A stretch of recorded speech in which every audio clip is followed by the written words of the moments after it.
Hello दोस्तों, Nitish math classes में आप लोगों का स्वागत है। चलिए आज आइए आप लोगों को हम हिंदी से क्वेश्चन लेकर आए हैं। हिंदी में नागरी लिपि हम आपको ऑब्जेक्टिव क्वेश्चन करवा दिए थे। अब सब्जेक्टिव क्वेश्चन आज हम लाए हैं आपके लिए। तो चलिए सब्जेक्टिव क्वेश्चन में से हम 6 क्वेश्चन का जो है आंसर आज हम आपको बताएंगे। चलिए हम देखिए आंसर जो है डायरेक्टली लिखे हैं बोर्ड पे। क्वेश्चन आप नोट कीजिएगा, तो क्वेश्चन हम बोलेंगे आपको बुक से देखिएगा और आंसर जो है हम आपको लिख दिए हैं। आप देखिए तो देखिए पहला नंबर क्वेश्चन क्या कहता है, नागरी लिपि। नागरी लिपि से हम लोग करवा रहे हैं, पार्ट नंबर 5 है 10 क्लास का। चलिए पहला नंबर क्वेश्चन है, देवनागरी लिपि के अक्षरों में स्थिरता कब आई। अब तो हम आपको बताए थे कि ये लिपि का जो है प्रयोग लोग 8वीं सदी से ही कर रहे हैं, लेकिन छोड़ के कर रहे थे। लेकिन स्थिरता यानी कि पूरी तरह से रुक कब गई, यहाँ से बदलाव नहीं हुआ। तो आज के 2 सदी पहले, 2 सदी पूर्व जब लिपि की स्थिरता है ना, लिपि के बने और पुस्तक छपने लगे, लिपि बने और छपने लगे अक्षरों में, तब जाके स्थिरता आ गई। क्या हुआ देखिए यहाँ अच्छा से आप लोग देख लीजिए।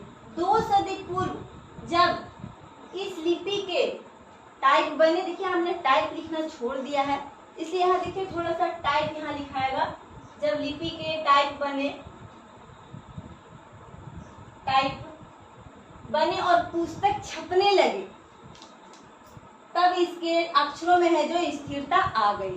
दूसरा नंबर क्वेश्चन है नागरी लिपि में। दूसरा नंबर क्वेश्चन क्या कहता है देखिएगा, नागरी लिपि में कौन कौन सी भाषाएं लिखी जाती हैं। नागरी लिपि में कौन कौन सी भाषाएं लिखी जाती है। तो यहाँ देखिए नागरी लिपि में है जो देवनागरी लिपि में संस्कृत, हिंदी, नेपाली, नेवारी, मराठी, गुजराती, मैथिली, भोजपुरी, मगधी आदि भाषाएं भी लिखी जाती है। इतनी सारी भाषाएं हैं जो देवनागरी भाषा में लिखी जाती है। तीसरा नंबर क्वेश्चन क्या कहता है कि लेखक ने किस भारतीय लिपि से देवनागरी का संबंध बताया है। तो देवनागरी का संबंध जो है देखिए, लेखक गुप्त कालीन ब्राह्मी लिपि तथा बाद के सिद्धम लिपि से देवनागरी का संबंध बताया है। लेखक के अनुसार पहले ब्राह्मी लिपि था, फिर बाद में सिद्धम लिपि, दोनों से मिलाकर जो है दोनों देवनागरी बना है। चौथा नंबर क्वेश्चन क्या कहता है, चौथा नंबर क्वेश्चन कि नंदी नागरी किसे कहते हैं। नंदी नागरी किसे कहते हैं, इस प्रसंग में लेखक ने इसका उल्लेख किया। तो देखिए नंदी नागरी देवनागरी को ही कहते हैं, नंदी नागरी देवनागरी को ही कहते हैं। महाराष्ट्र के राष्ट्रकूट राजाओं के समय नंदी नागर की लिपि होने के कारण जो है नंदी नागरी लिपि कहलाने लगा। महाराष्ट्र में जब राष्ट्रकूट का राजा था, राजाओं के शासनकाल में, वहां नंदी नागर की लिपि को नंदी नागरी लिपि कहते हैं ना। चलिए अगला नंबर क्वेश्चन है आपका क्वेश्चन नंबर 5, नागरी लिपि के आरंभिक लेख कहाँ से प्राप्त हुए हैं। आरंभिक सबसे शुरुआत में कहाँ से प्राप्त हुए ये पूछ रहा है। तो देखिए नागरी लिपि के आरंभिक लेख जो दक्षिण भारत के राष्ट्रकूट वंश के राजा दंती दुर्ग ने दान पत्र में अपना लिखवाया था। समांग दान पत्र दिए थे 754 ईस्वी में। उसी में सबसे पहले जो है देवनागरी का शुरुआत हुआ था लिखना, है ना।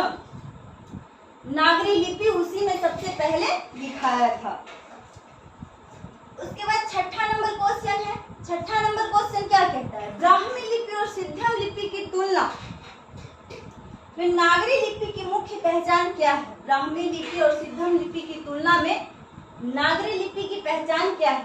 तो यहाँ देखिए सबसे पहले देखिए ब्राह्मी लिपि जो है और सिद्धम लिपि के सिरों पर, यानी देखिए हम लोग ऐसे लिखते हैं तो इसके सिर जोड़ते हैं।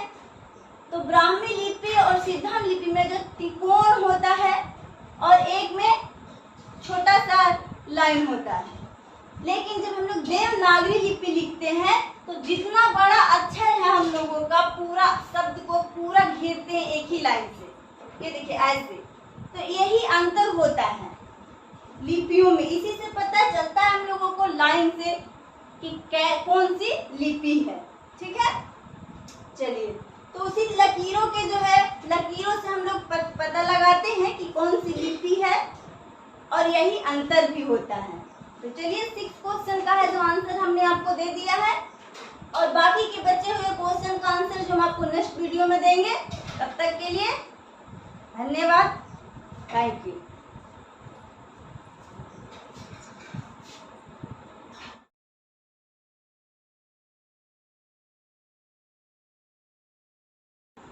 हेलो दोस्तों, नीतीश मैथ क्लासेस में आप लोगों का स्वागत है।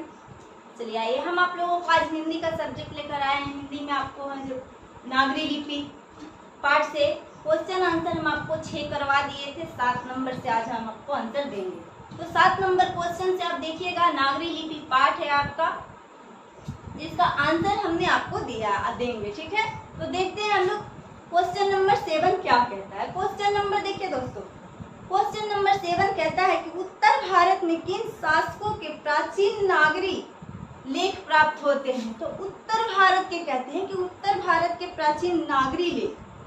तो सबसे पहले हम जानेंगे कि उत्तर भारत तो हम लोग बिहार, यूपी, झारखंड, ये सब हम लोग जो है उत्तरी भारत में है। तो सबसे पहले लेख मिला था, लेखक के अनुसार कहते हैं कि उत्तर भारत के मिहिर भोज, महेंद्र पाल आदि गुर्जर प्रतिहार राजाओं के आलेख मिले हैं। गुर्जर प्रतिहार राजाओं के जो है आलेख मिले हैं सबसे पहले, जो इनके पहले नागरी लिपि का लेख प्राप्त हुआ था। चलिए अगला नंबर, क्वेश्चन नंबर 8 क्या कहता है। क्वेश्चन नंबर 8 कहता है कि नागरी को देवनागरी क्यों कहते हैं। नागरी को देवनागरी क्यों कहते हैं, लेखक इस संबंध में क्या बताया।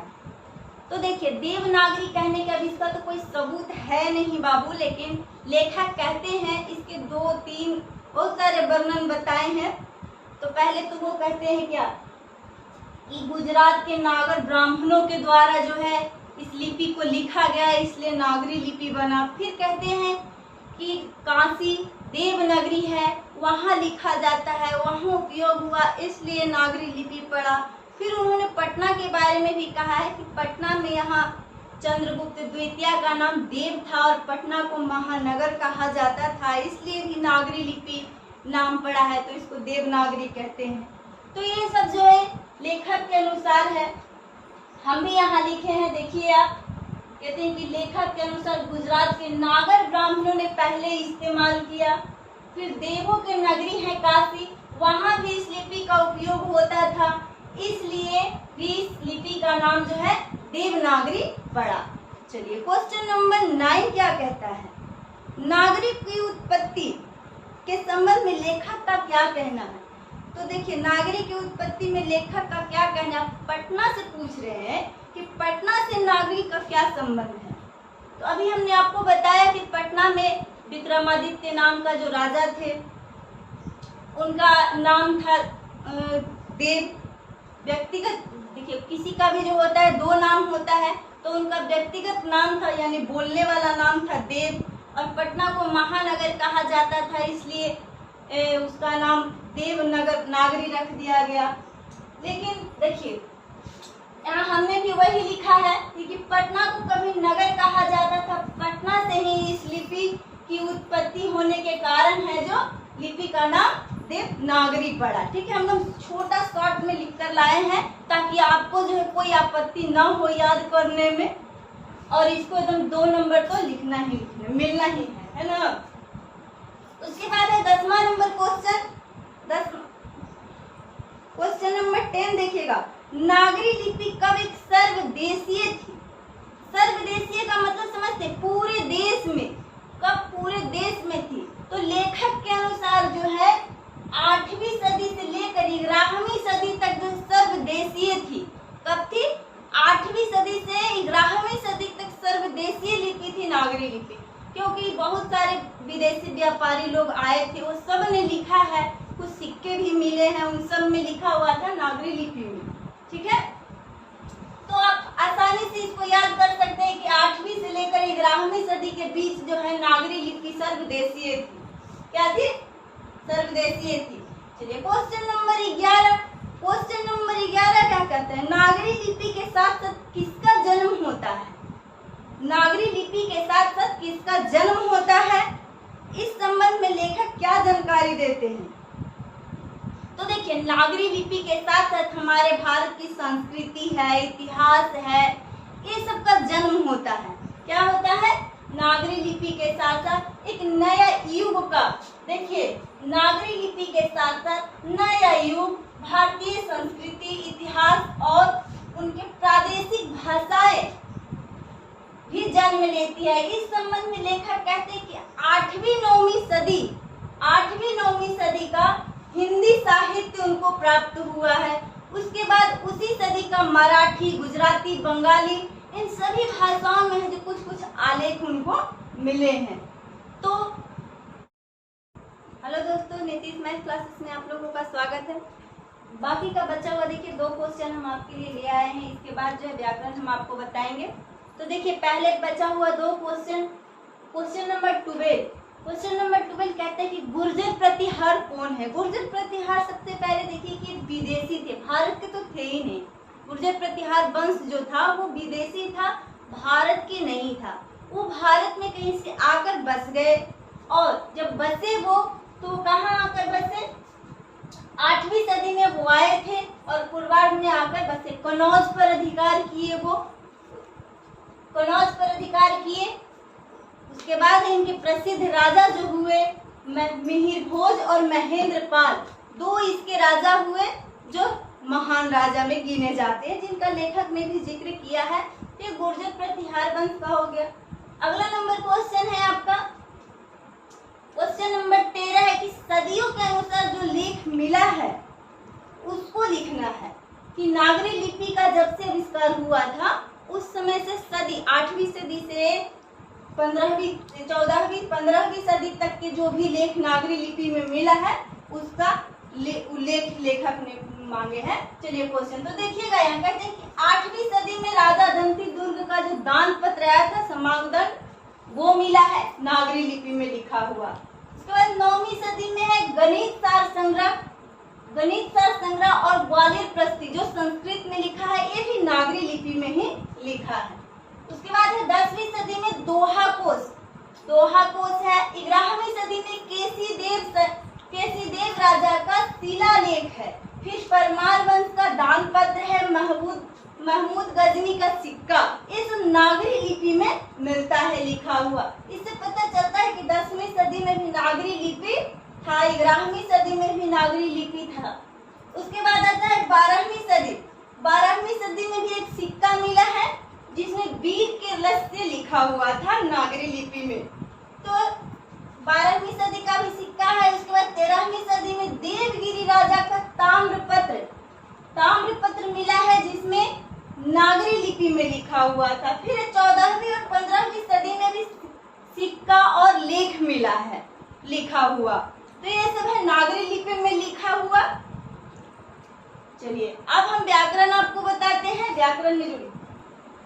चलिए देखिए व्याकरण से, तो व्याकरण में सबसे पहले आपका है संज्ञा बनाना है। तो संज्ञा कैसे बनाते हैं? देखिए अगर स्थिर लिखा हुआ है तो स्थिरता, फिर अतिरिक्त का अतिरिक्त ही होता है, संज्ञा अलग से नहीं होता है। स्मरणीय है तो इसका स्मरण हो जाएगा।